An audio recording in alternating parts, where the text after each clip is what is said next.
So, how does a country completely reinvent its economy? I mean, how do you go from the remnants of a massive 600-year-old empire to a modern industrial player on the world stage? Well, that's exactly what we're going to dive into today. We're looking at the Republic of Turkey's century-long, often turbulent, and absolutely fascinating quest to build a competitive economy. And really, that's the central question, isn't it? Because this story, it's not just about spreadsheets and economic policy. Oh no. It's a story of massive political shifts, of global shocks, and a really fundamental change in national identity. So let's break down this 100-year transformation piece by piece. All right, let's start at the very beginning. The first 6 decades or so of the new republic. Wow, they were really defined by one thing, an immense struggle. A struggle against the sheer weight of history and against a world that was basically plunging into chaos. And this really paints a picture of just how tough their starting point was. I mean, the new republic inherited an economy that was completely on its knees, shackled by all these old Ottoman-era debts. Get this, its finances were actually controlled by European powers through this thing called the Duyun Umumya administration. On top of all that, its own local producers had fewer protections than foreign companies did. So you add a tiny industrial base and very few skilled workers to the mix, and you've got a challenge of monumental proportions. So what was the results of all that? Well, this chart illustrates it perfectly.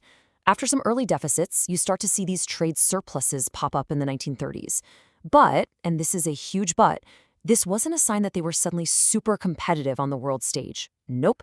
This was happening because the whole world was closing its doors during the Great Depression. So Turkey, like a lot of other countries, just turned inward. They raised tariffs, they controlled trade, and they created a surplus out of pure necessity, not out of economic strength. And that really brings us to the key takeaway from that entire 57-year period. I mean, despite all the effort, despite all these big pushes for state-led industrialization, the country's global competitive position, it just didn't fundamentally change. It's like they were running as hard as they could just to stand still. But then everything changed. Okay, this brings us to what you could call the Great Unlocking, the massive turning point of 1980. This was the moment Turkey decided to just rip up the old playbook and completely change the rules of the game. I mean, after decades of looking inward, of state-led development and protectionism, the country made a hard pivot. The decisions made on January 24th, 1980, look, they weren't just some minor policy tweak. This was a full-blown philosophical revolution for the economy. And this breaks down that shift perfectly. On the one hand, you have the pre-1980 model, inward-looking. The whole strategy was import substitution, which basically means trying to make everything you need at home and blocking imports. But after 1980, the model was the complete opposite, outward-looking. We're talking export-oriented growth. The goal was no longer just to supply your own little market, it was to go out and compete on the world stage. And guess what? The data totally backs this up. The very same source that pointed out the stagnation before 1980 highlights, and I quote, a more rapid development afterward.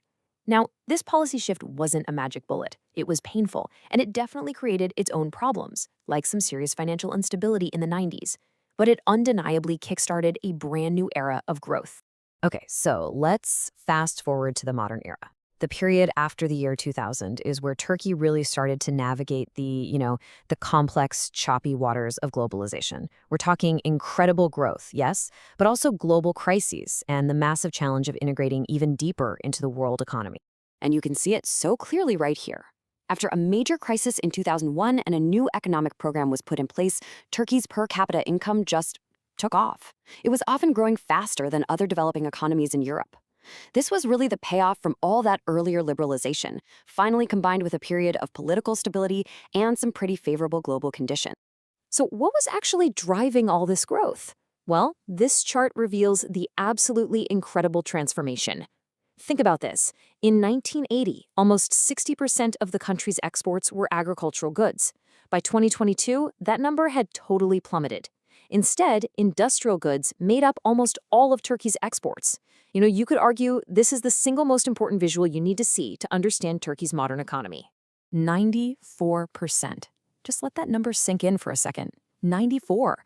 To go from a primarily agricultural exporter to a manufacturing powerhouse in just 4 decades, that is a staggering shift.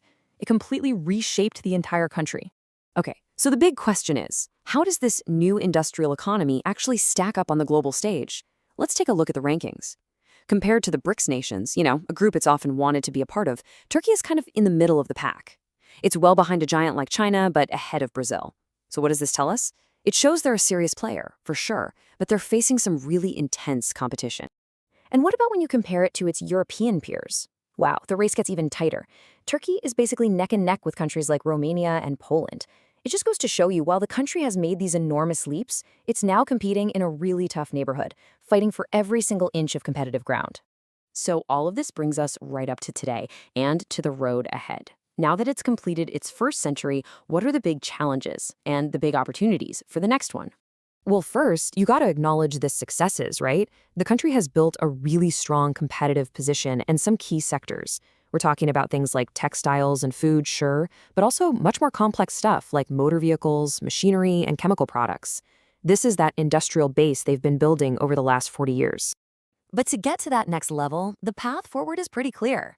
The analysis points to a few key areas. First, achieving macroeconomic stability to bring in better investment. Second, upgrading the skills of the workforce through education. And third, and this one is critical, moving up the value chain. That really means producing more high-tech goods and getting Turkish companies more deeply embedded in those complex global supply chains.